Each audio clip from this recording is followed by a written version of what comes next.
Hi everyone, it's Stephanie from Little Cookie Co. Welcome to another tutorial. Today I'll be showing you some new techniques along with some great designs that look a lot more complicated to make than they really are. So let's get right into it.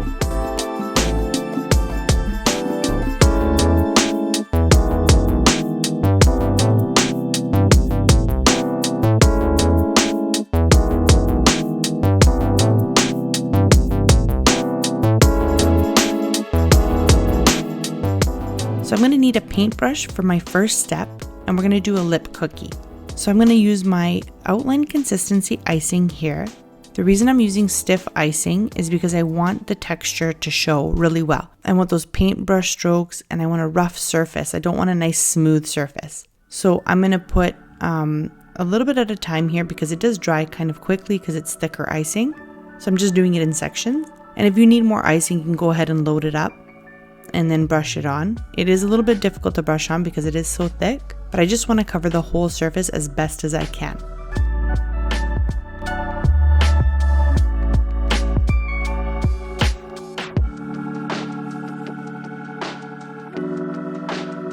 So I'm just going to put a little bit more icing here on the edges. I just want to cover the cookie all the way as much as I can to the edge. So that's why I'm piping here close to the edge, and I'm going to blend it in to the rest of the icing there. So I don't want to leave this here. And I'm going to do it kind of softly. If you brush too hard, you might just swoop off the whole line of icing. So I'm just trying to smudge it into the cookie, and then I can give it a little bit more texture. You can see there's lines, there's sort of holes, there's gaps in the icing. That's exactly the look I'm going for. So once I'm all done and I'm happy with the look, I'm going to set this aside for about 10 minutes. It should be dry. And I'm going to trace lips onto my cookie with an edible marker. I'm not very good at freehanding, so I use my projector to do the image. If you don't have a projector, you can also print lips out and just cut it out and trace it around the piece of paper on top of your cookie. That works as well. And here, I'm just going to put a little bit of black marker in the middle of the lips so that the lips are a little bit open. You can use black icing if you'd like. I only have piping consistency with me because I don't need any flood, and so I thought marker is just much easier to do. So I'm going to outline my cookie. So I'm going to make sure that I'm right on top of my line that I drew. I don't want this line showing underneath of my icing, and so I'm piping as much on top of the line as I can, almost just outside of that line. And again, go slow. Anytime you're connecting the lines, you want to touch down on the line or the cookie. You can see here in the middle here, I've touched down and then I lift up. It's a very small area until I have another curve.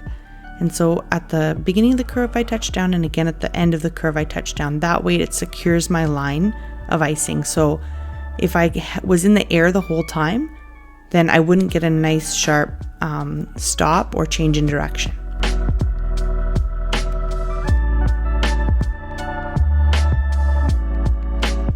We're going to set this aside for a few minutes. Again, it's stiff icing, won't take too long to dry, and we're going to come back and flood the cookie.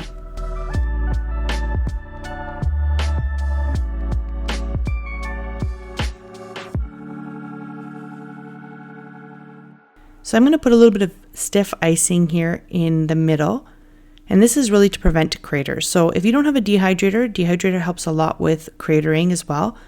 But if you have a fan, that helps as well. If not, if you're air drying, this gives a little bit more support to smaller areas, and that's why I did it.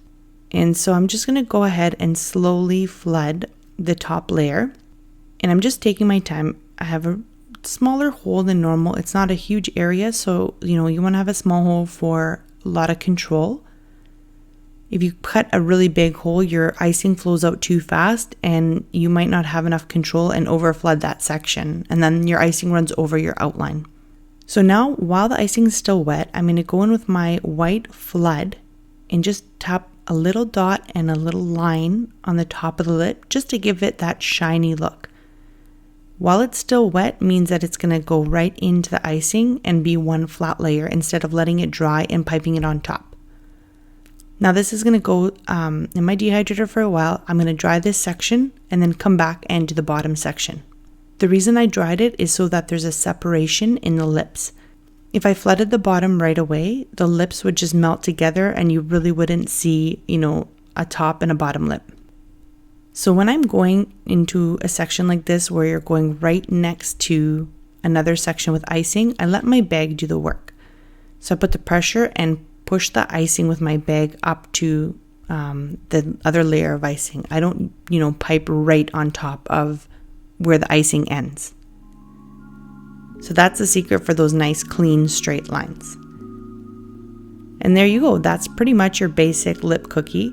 I'm going to add the final detail here, so a little bit of flood icing here. And you can see I'm doing it while it's wet so that it goes right into the icing. And that's it, your basic lip cookie. Very simple and easy, and looks great with texture.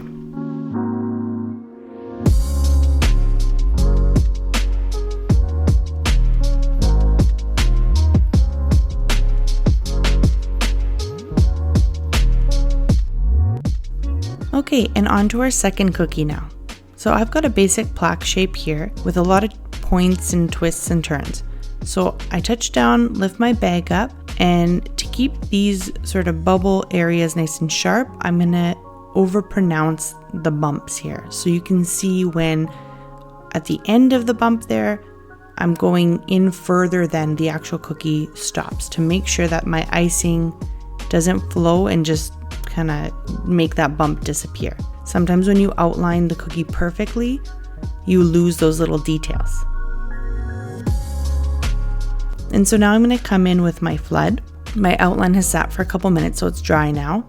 And I'm outlining very carefully here, and you can notice along those bumps where I overpronounced that area, I'm going more inwards with my flood. Because again, I don't want to flood too much over the outline there because I lose that detail. I lose that nice sharp point inside, and I lose more of the detail of the outside of the plaque. And so again here, you can see I'm going way more inside than the line. I don't want to go over the outline. Usually towards the edges I do, but I try not to too much in the middle. Because when you flood the icing inside here, you push that icing out even further. And so that's why I like to make, when, any inward points, I like to make sure that I don't over flood that section.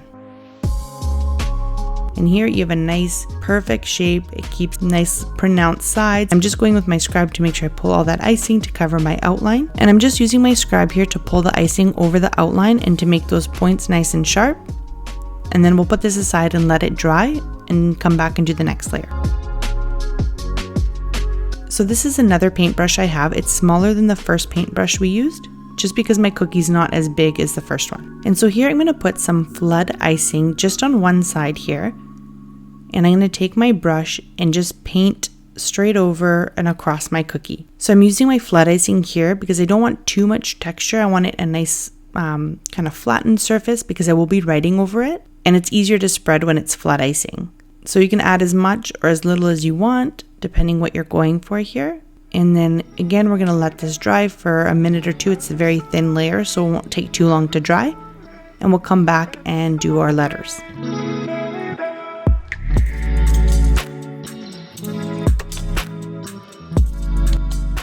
So here I have black outline consistency, and I'm going to do my letters here. And so I touch down, lift my bag up a little bit, and touch down at the end. Now for the O, I want to stay nice and close to the cookie. I'm lifted up off the cookie just a touch, enough to make it a smooth line, but close enough that I have complete control over the circle. It's really hard to pipe circles and, round areas, so you want to stay as close to the cookie as possible without actually just being right on it. So just hovering right above. That way the icing can't go too crazy when it comes out of the bag. You can have full control. There's our XO cookie.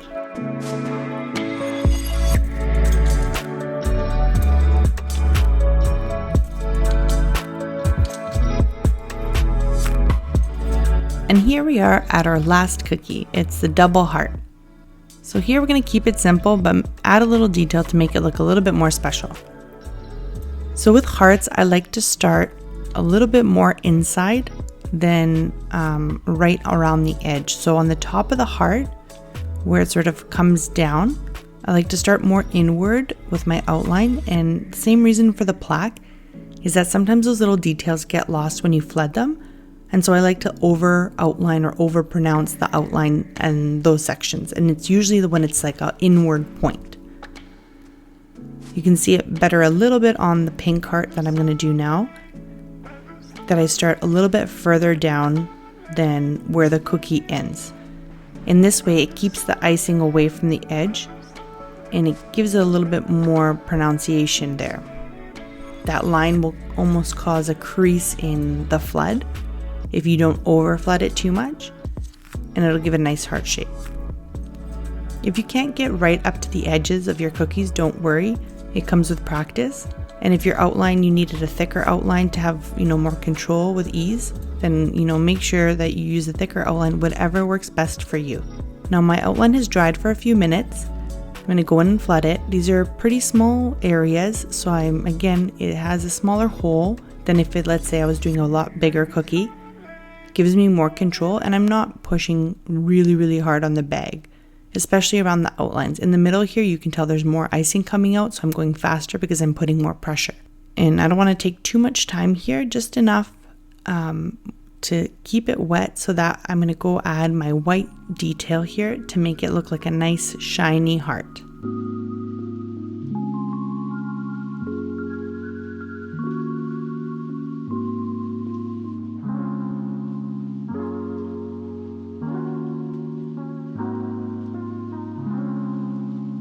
Now that this red heart has dried, I can go ahead and do my pink heart. Now here, again, you want to put a little bit of pressure, let the icing do the work for you, and push itself up against the seam there. So then you get a nice straight line.